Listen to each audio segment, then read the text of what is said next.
इस बीच चंद्रयान 3 मिशन के सफल होने के आखिरी पलों में पूरे देश की सांसें अटकी रहीं, क्योंकि चंद्रयान 2 मिशन के दौरान पहले तो सब कुछ ठीक चल रहा था, लेकिन आखिरी पल में ही वो मिशन फेल हो गया था। और इसी वजह से इस बार चांद पर लैंडर के उतरने के आखिरी पलों में पूरे देश की धड़कनें बढ़ गईं, क्योंकि 2019 में चंद्रयान 2 के लैंडर का संपर्क आखिरी 15 मिनट के दौरान ही टूट गया था और उस वक्त इसरो ने मिशन की नाकामी को 15 मिनट का आतंक बताया था। एक रिपोर्ट के मुताबिक 2019 में चंद्रयान 2 का लैंडर चंद्रमा की सतह पर करीब 2 किलोमीटर की ऊंचाई तक पहुंच गया था। वहां तक तो सब कुछ ठीक रहा, लेकिन इसके बाद एक छोटी सी तकनीकी गड़बड़ी की वजह से लैंडर क्रैश हो गया था। ये सब कुछ आखिरी के 15 मिनटों में हुआ था। इसीलिए इसरो ने इस बार पिछली गलती से सबक लेते हुए हर छोटी से छोटी चीज का भी ध्यान रखा। इसरो ने चंद्रयान 3 के लैंडर को क्रैश होने से बचाने के लिए तमाम इंतजाम किए। हालांकि इसकी नौबत नहीं आई और लैंडर विक्रम ने तय वक्त पर चांद पर सुरक्षित उतरकर सबसे बड़े मकाम को हासिल कर लिया। लेकिन तमाम चुनौतियों को पार करते हुए भारत का चंद्रयान 3 चांद पर पहुंच गया, वो भी चांद के उस हिस्से पर जहां आज तक दुनिया का कोई भी देश नहीं पहुंच सका। 14 जुलाई को आंध्र प्रदेश के श्रीहरिकोटा से लॉन्च होने के 41 दिन बाद चंद्रयान ने चांद पर फतह पा ली। और इसी के साथ इतिहास के पन्नों में भारत और इसरो के वैज्ञानिकों का नाम दर्ज हो गया, क्योंकि पृथ्वी से करीब 3,84,400 किलोमीटर का सफर तय करने के बाद चंद्रयान 3 चांद की सतह पर सफलता से उतर गया। इसरो की यह ऐतिहासिक कामयाबी कई मायनों में खास है, क्योंकि किसी भी देश के मून मिशन में आने वाले खर्च के मामले में भी भारत ने रिकॉर्ड कायम कर दिया। इसरो के मुताबिक चंद्रयान का बजट सिर्फ 615 करोड़ रुपए है, जबकि 63 साल पहले अमेरिका ने अपने मिशन मून पर भारत की तुलना में करीब 3000 गुना ज्यादा पैसे खर्च किए थे। वहीं पिछले हफ्ते क्रैश हुए रूस के लूना 25 का बजट करीब 1600 करोड़ रुपए बताया गया। यानी रूस और अमेरिका की तुलना में भारत के चंद्रयान 3 ने सबसे कम खर्च में सफल होकर इतिहास रच दिया।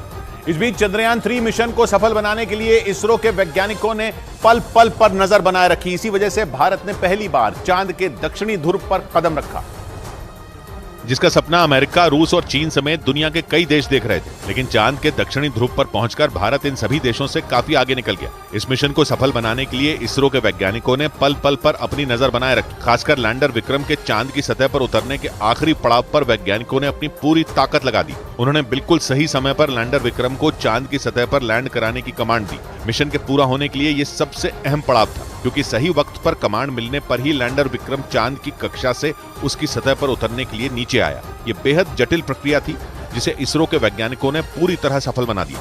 और उम्मीद के मुताबिक चंद्रयान 3 चांद की सतह पर सफलता से उतर गया, जिसके बाद अब बारी 6 पहियों वाले रोवर प्रज्ञान की है, जो चांद पर अगले 14 दिनों तक पानी की खोज करने के साथ दुर्लभ खनिजों का भी पता लगाएगा।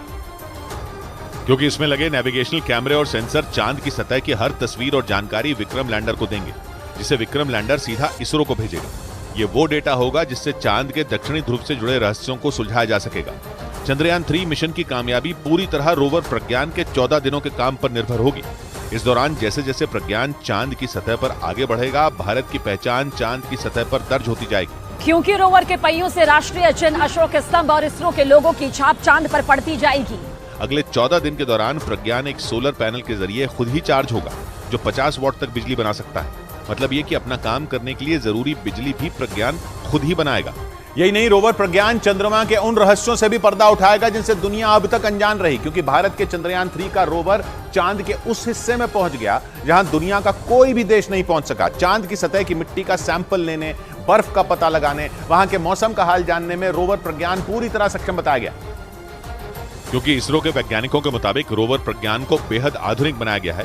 उसमें ऐसी तकनीक है कि वो सिर्फ तस्वीरें खींचने वाला कोई कैमरा पर्सन नहीं है, बल्कि खुद रिसर्च करने वाला एक वैज्ञानिक भी है। लैंडर विक्रम से आधा किलोमीटर के दायरे में प्रज्ञान चंद्रमा की सतह पर घूमता रहेगा और रिसर्च करता रहेगा। प्रज्ञान सिर्फ पानी ही नहीं, बल्कि चांद की सतह पर मैग्नीशियम, सिलिकॉन और पोटेशियम समेत कई खनिज भी खोजेगा। इसके अलावा वहां के तापमान और भूकंप की भी जानकारी को इकट्ठा करेगा। इस दौरान चांद की सतह पर रोवर प्रज्ञान 1 सेंटीमीटर प्रति सेकंड की रफ्तार से चलेगा और चांद की सतह पर उसकी रिसर्च पृथ्वी के 14 दिनों तक चलेगी, क्योंकि चांद पर एक दिन पृथ्वी के 14 दिन के बराबर होता है। इस बीच साउथ अफ्रीका के दौरे पर गए प्रधानमंत्री नरेंद्र मोदी ने देश के वैज्ञानिकों की पीठ थपथपाई। उन्होंने भारत की इस ऐतिहासिक सफलता के लिए इसरो के वैज्ञानिकों को धन्यवाद दिया। और प्रधानमंत्री नरेंद्र मोदी ने चांद पर कही जाने वाली पुरानी कहावत को अपने शब्दों में दोहराया। चंदा मामा बहुत दूर के हैं, चंदा मामा बहुत दूर के हैं। अब एक दिन वो भी आएगा जब बच्चे कहा करेंगे, चंदा मामा बस एक टूर के हैं। उन्होंने वैज्ञानिकों की तारीफ करते हुए बताया कि धरती पर लिया संकल्प भारत के वैज्ञानिकों ने साकार कर दिया।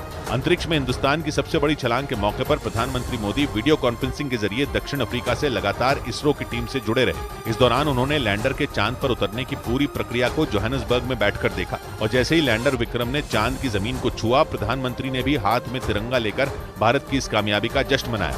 और इसके साथ ही उन्होंने चंद्रयान 3 की कामयाब लैंडिंग के तुरंत बाद इसरो के चीफ एस सोमनाथ को फोन कर बधाई दी। इस दौरान पीएम ने जल्द ही इसरो मुख्यालय पहुंचकर उनकी टीम से मिलने का भरोसा भी दिया।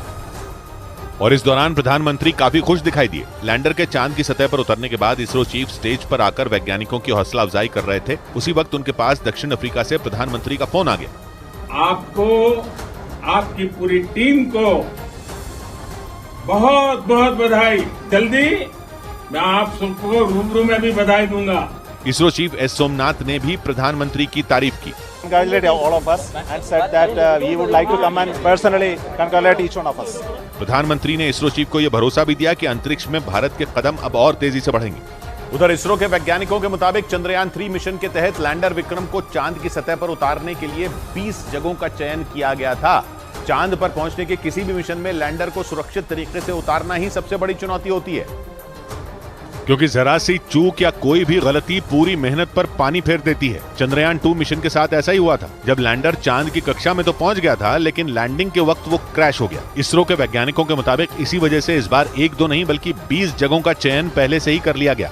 दावा है कि इस काम में चंद्रयान 2 के ऑर्बिटर ने बड़ी भूमिका निभाई, जो 4 साल बीतने के बाद भी चांद के चक्कर लगा रहा है। उसमें लगे कैमरों ने चांद के दक्षिणी ध्रुव की कई तस्वीरें भेजी। इसके अलावा अमेरिकी स्पेस एजेंसी नासा ने भी सही लैंडिंग के लिए दक्षिणी ध्रुव की कुछ तस्वीरें इसरो तक पहुंचाई, जिनके आधार पर वैज्ञानिकों ने 20 में एक ऐसी जगह का चयन किया जो लैंडिंग के हिसाब से सबसे सटीक हो।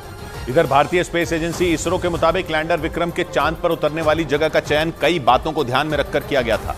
चांद पर सही तरीके से लैंडिंग कराकर ही किसी भी मिशन को सफल बनाया जा सकता है, जिसके लिए सबसे जरूरी है समतल जगह, यानी ऐसी जगह जहां अगर लैंडर को उतारा जाए तो वो क्रैश ना हो।